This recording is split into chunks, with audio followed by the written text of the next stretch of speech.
আসসালামু আলাইকুম। আজকে পিঠার রেসিপি বানিয়ে দেখাবো হাতে কাটা সেমাই পিঠা। এই শীতের মৌসুমে কম বেশি আমরা এই পিঠাটা সবাই খেয়ে থাকি।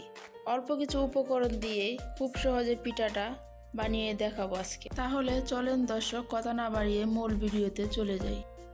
চুলায় একটা পাত্র বসিয়ে দিলাম, দিয়ে দিব 1 কাপ পরিমাণ পানি, দিয়ে দিব 1 চা চামচ পরিমাণ ঘি। আপনারা চাইলে ঘিটা স্কিপও করতে পারেন।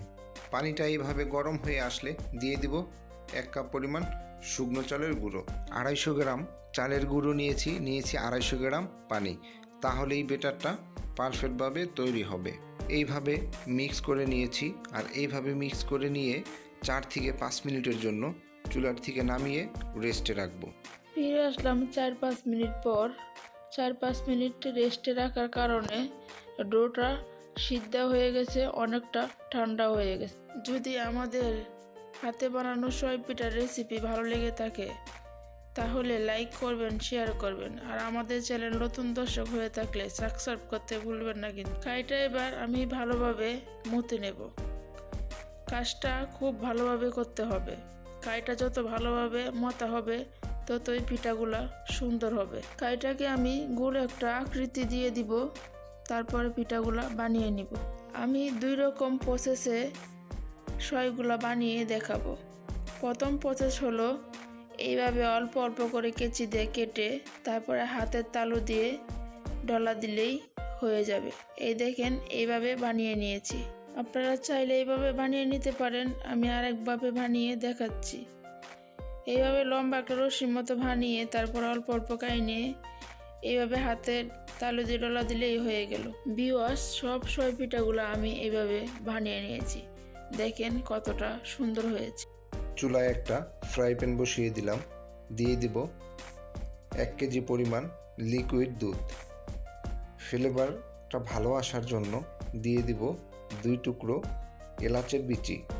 দুধটা এইভাবে গরম করে কিছুটা কমিয়ে নিয়েছি। কিছুটা কমিয়ে নেওয়ার পরে দিয়ে দিব এখানে 1/2 কাপ পরিমাণ চিনি। আপনারা চাইলে খেজুরের গুড় কিংবা আখের গুঁড়ো ব্যবহার করতে পারবেন। দিয়ে দিব 1/2 কাপ পরিমাণ নারকেল কুচি। নারকেল কুচিটা দেওয়ার কারণে পিঠাটা খেতে আরও খুব সুস্বাদু হবে। দিয়ে দিব স্বাদ মতো লবণ। আবারও একটু নেড়ে নেব। দিয়ে দিব হাতে বানানো সই পিঠা, আবারও অনেকে বলে সিমাই পিঠা। পিঠাগুলো অল্প অল্প করে ছিটিয়ে ছিটিয়ে দিয়ে দিব। আর একবারে পিঠাগুলা দিলে লেগে যেতে পারে, তাই আমি ছিটিয়ে ছিটিয়ে দিব, তাহলেই লেগে যাবে না। আমি আবার একটু মিশিয়ে নেব। দিয়ে দিব এখানে অল্প কিছুটা খেজুরের গুড়। এটা দেওয়ার কারণে ঘ্রাণটাও খুব সুন্দর আসবে আর খেতেও খুব ভালো লাগবে। 4 থেকে 5 মিনিটের মতো পিঠাগুলো জ্বালিয়ে নেব। ফিরে আসলাম 4 মিনিট পর। আমাদের এই পিঠাটা খাওয়ার উপযোগী হয়ে গেছে। রেস্টে রেখে দেব 2 ঘন্টার জন্য। ফিরে আসলাম 2 ঘন্টা পর। প্রিয় ভিউয়ার্স, দেখলেন তো পিঠা বানানো খুব একটা কঠিন কাজ না। আশা করি বাড়িতে বসে খুব সহজে বানিয়ে নিতে পারবেন। এই ছিল আমার আজকের আয়োজন। দেখা হবে পরবর্তী রেসিপিতে।